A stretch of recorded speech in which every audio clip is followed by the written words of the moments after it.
Pension hike demand. UPS के बाद minimum pension बढ़ाकर 7,500 रुपए करेगी सरकार। जानिए वित्त मंत्री ने क्या कहा। Nirmala Sitharaman on minimum pension.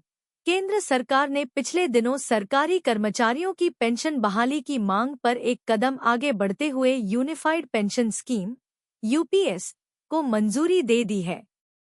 इसके साथ ही अब प्राइवेट सेक्टर से रिटायर होने वाले कर्मचारियों की न्यूनतम पेंशन को बढ़ाकर 7,500 रुपए करने की मांग ने जोर पकड़ लिया है। प्राइवेट कर्मचारियों के पेंशनर्स का संगठन पिछले काफी समय से पेंशन बढ़ाने की मांग कर रहा है। इसी मांग के सिलसिले में संगठन के प्रतिनिधियों ने वित्त मंत्री निर्मला सीतारमण से मुलाकात की है। सरकार बुजुर्गों की जरूरतों के प्रति संवेदनशील। वित्त मंत्री से मुलाकात के दौरान न्यूनतम पेंशन को बढ़ाकर 7,500 रुपए महीने करने की मांग की गई। समिति के अनुसार सीतारमण ने आश्वासन दिया कि सरकार उनकी जरूरतों के प्रति संवेदनशील है और उनकी मांग को पूरा करने का रास्ता निकालने का प्रयास करेगी। ईपीएस 95 राष्ट्रीय संघर्ष समिति एनएसी में करीब 78 लाख रिटायर पेंशनर्स और औद्योगिक सेक्टर के 7.5 करोड़ कार्यरत कर्मचारी शामिल हैं। समिति ने बयान में कहा, वित्त मंत्री ने प्रतिनिधिमंडल को आश्वस्त करते हुए कहा है कि सरकार बुजुर्गों की जरूरतों के प्रति संवेदनशील है और ईपीएफओ की तरफ से रखे गए प्रस्ताव पर गंभीरता से विचार कर रही है। 1450 रुपए से बढ़ाकर 7,500 रुपए की जाए पेंशन। समिति के अनुसार वित्त मंत्री ने अपना आश्वासन दोहराया कि सरकार पेंशनर्स के लिए वित्तीय सुरक्षा सुनिश्चित करने के लिए प्रतिबद्ध है और इसका समाधान निकाला जाएगा। केंद्रीय श्रम और रोजगार मंत्री मनसुख मांडविया ने इसी महीने ईपीएस 95 एनएसी प्रतिनिधियों से मुलाकात की थी और उन्हें आश्वासन दिया था कि सरकार उनकी मांग को पूरा करने के लिए जरूरी कदम उठाएगी। ईपीएस 95 एनएसी सदस्य वर्तमान में केवल 1,450 रुपए की औसत मासिक पेंशन की जगह 7,500 रुपए मासिक पेंशन की मांग को लेकर विरोध प्रदर्शन कर रहे हैं। 36 लाख पेंशनर्स को मिल रहे 1,000 रुपए से भी कम। समिति की यह भी मांग है कि ईपीएस मेंबर और उनके लाइफ पार्टनर को मेडिकल सुविधा भी दी जाए। ईपीएस 95 एनएसी के अध्यक्ष अशोक राउत ने कहा कि पेंशनर्स पिछले 8 साल से न्यूनतम पेंशन में वृद्धि की मांग कर रहे हैं, लेकिन सरकार ने उनकी मांगों पर ध्यान नहीं दिया है। निकाय की तरफ से पिछले दिनों यह भी बताया गया था कि 36 लाख पेंशनर्स को हर महीने 1,000 रुपए से भी कम पेंशन मिल रही है। राउत का कहना है कि नियमित पेंशन कोष में लॉन्ग टर्म योगदान देने के बावजूद पेंशनर्स को बहुत कम पेंशन मिलती है।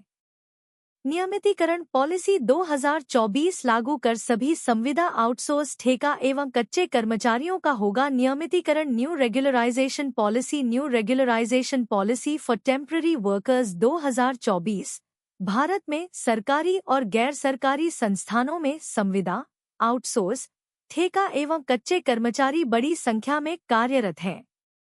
इन कर्मचारियों की स्थिति अक्सर अस्थिर होती है क्योंकि उन्हें स्थायी नौकरी के लाभ नहीं मिलते।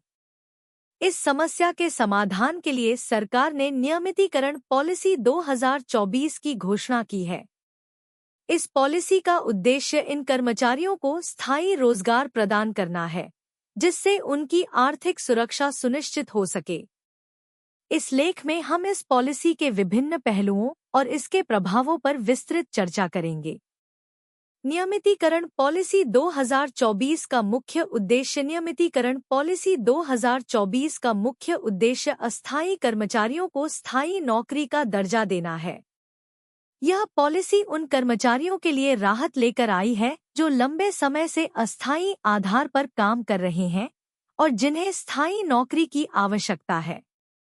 इस पॉलिसी के तहत निम्नलिखित बिंदुओं पर ध्यान दिया गया है: समान वेतन और सुविधाएं। संविदा और आउटसोर्स कर्मचारियों को स्थायी कर्मचारियों के समान वेतन और सुविधाएं प्रदान करना। नौकरी की सुरक्षा।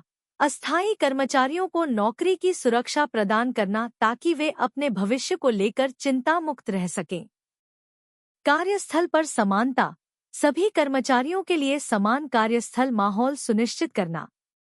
योजना का अवलोकन, विशेषता विवरण। योजना का नाम नियमितीकरण पॉलिसी 2024 उद्देश्य संविदा, आउटसोर्स, ठेका एवं कच्चे कर्मचारियों का नियमितीकरण। लाभार्थी अस्थायी कर्मचारी प्रमुख लाभ, अस्थायी रोजगार, समान वेतन, नौकरी की सुरक्षा। लागू होने की तिथि 2024। जिम्मेदार विभाग श्रम मंत्रालय। पॉलिसी के लागू होने के प्रभाव, आर्थिक सुरक्षा। इस पॉलिसी के लागू होने से लाखों अस्थायी कर्मचारियों को आर्थिक सुरक्षा मिलेगी।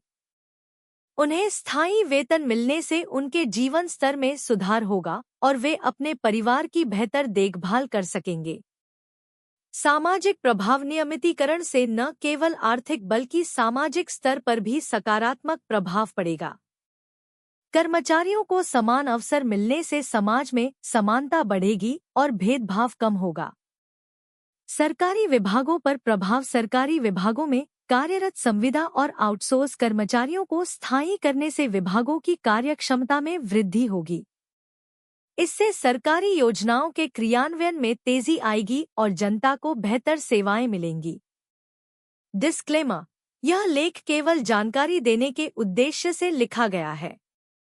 नियमितीकरण पॉलिसी 2024 की वास्तविक स्थिति और इसकी प्रामाणिकता की पुष्टि संबंधित सरकारी विभागों या आधिकारिक स्रोतों से ही की जानी चाहिए।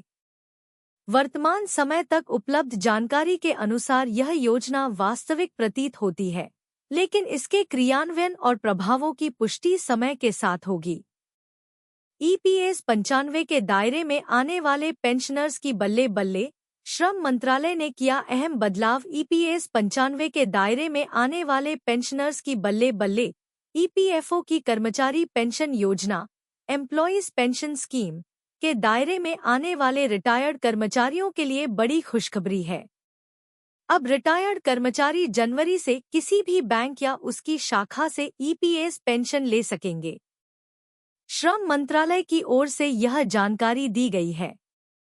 EPS 95 के दायरे में आने वाले पेंशनर्स की बल्ले बल्ले। श्रम मंत्री मनसुख मांडविया ने कर्मचारी पेंशन योजना, एम्प्लॉयज पेंशन स्कीम के लिए एक केंद्रीकृत पेंशन भुगतान प्रणाली CPPS के प्रस्ताव को मंजूरी दे दी है। केंद्रीकृत पेंशन भुगतान व्यवस्था से पूरे देश में किसी भी बैंक या किसी भी शाखा के माध्यम से पेंशन का वितरण हो सकेगा। बता दें कि EPFO के शीर्ष निर्णय लेने वाले निकाय केंद्रीय न्यासी बोर्ड CBT के चेयरपर्सन भी हैं। एम्प्लॉयज पेंशन स्कीम को लेकर क्या कहा श्रम मंत्री ने? मनसुख मांडविया ने कहा, केंद्रीकृत पेंशन भुगतान प्रणाली की मंजूरी EPFO के आधुनिकीकरण की दिशा में मील का पत्थर है। इसके तहत पेंशनधारक देश में कहीं भी, किसी भी बैंक, किसी भी शाखा से अपनी पेंशन प्राप्त कर सकेंगे। यह पहल लंबे समय से चली आ रही कर्मचारी पेंशन योजना, एम्प्लॉयज पेंशन स्कीम, पेंशनधारकों की समस्याओं का समाधान करती है। यह व्यवस्था एक निर्बाध और कुशल वितरण प्रणाली सुनिश्चित करती है। मनसुख मांडविया ने कहा कि यह EPFO को अपने सदस्यों और पेंशनधारकों की जरूरतों को बेहतर ढंग से पूरा करने के लिए अधिक मजबूत, उत्तरदायी और तकनीक सक्षम संगठन में बदलने के हमारे प्रयासों की दिशा में महत्वपूर्ण कदम है।